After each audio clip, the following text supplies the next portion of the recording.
Welcome back. आप देख रहे हैं खिलाड़ी नंबर 1 सीएनबीसी आवाज पर। देखिए, कॉर्पोरेट स्कैम में आज हम बात करेंगे आईआरसीटीसी के मैनेजमेंट से। कंपनी को हाल ही में सरकार ने नवरत्न का दर्जा दिया है और नवरत्न दर्जा मिलने का कंपनी पर क्या होगा सर, कंपनी के क्या है प्लान, आगे के ग्रोथ प्लान, उस पर भी बातचीत करेंगे। और इस पर बात करने के लिए हमारे साथ जुड़ रहे हैं सीएमडी संजय कुमार जैन। संजय जी, बहुत स्वागत है आपका सीएनबीसी आवाज पर। Very good morning. सबसे पहला सवाल तो ये होगा कि सरकार से नवरत्न का जो दर्जा मिला है उससे कंपनी पर क्या असर होगा, क्या इससे प्रोजेक्ट एग्जीक्यूशन में तेजी आएगी, आपका क्या मानना है?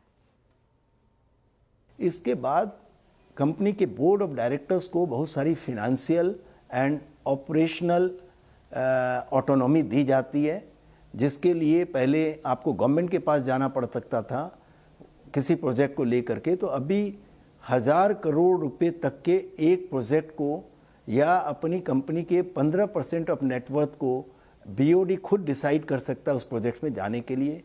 बाहर भी कहीं आपको जाना हो और जेवी आपको बनानी हो तो इन सब चीज़ों की स्वतंत्रता प्रदान करता है और इसीलिए कंपनी की रेस्पॉन्सिबिलिटी काफ़ी बढ़ जाती है और कंपनी एक अच्छे ग्रोथ पाथ पे जाने के लिए अग्रसर हो जाता है। बिल्कुल सर, बिल्कुल। लेकिन सर, कंपनी की डिजिटल सर्विस और रेलवे इंफ्रा में निवेश की क्या योजनाएं हैं, क्या प्लानिंग है, इस पे थोड़ा प्रकाश डालिए। किसी भी कंपनी से, कॉर्पोरेट से, और पर्टिकुलरली अगर आप गवर्नमेंट कंपनी है तो उससे उसमें यह है कि उनके एक्सपीरियंस को आप किस तरह से एनहांस कर सकते हैं और उसमें डिजिटल और आईटी का बहुत ही बड़ा योगदान रहता है और हम लोग इस दिशा में काम कर रहे हैं। चूँकि लिस्टेड कंपनी है, इसके बारे में डिटेल में आपको बता नहीं सकता, लेकिन मैं आपको केवल ये मतलब इंडिकेट करना चाहता हूँ कि इस संबंध में हमारी अच्छी योजना है, बड़ी योजना है। इसी तरीके से हमें, जैसे हम लोग रेल यात्री निवास या बजट होटल में ऑलरेडी काम करते हैं, ये फैसिलिटी अब हम इस बिजनेस को रेलवे स्टेशंस पे आगे बढ़ाने की प्लानिंग में है। उसके लिए हमारा डिस्कशन चल रहा है। कितना क्या है ये डिटेल मैं अभी आपसे शेयर नहीं कर सकता।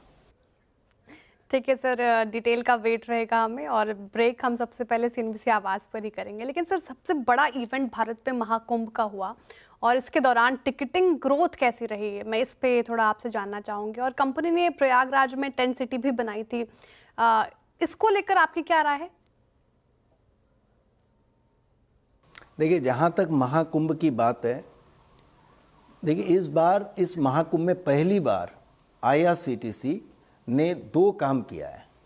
पहला, हमने 100 टेंट की सिटी बनाई और काफ़ी अच्छा रिस्पॉन्स रहा और हमने 8 भारत गौरव ट्रेन को, टूरिस्ट ट्रेन को, हम टूरिस्ट को लेकर के इस सर्किट में बनारस, प्रयागराज एंड अयोध्या में लेके गए, जो भी काफ़ी एनकरेजिंग था।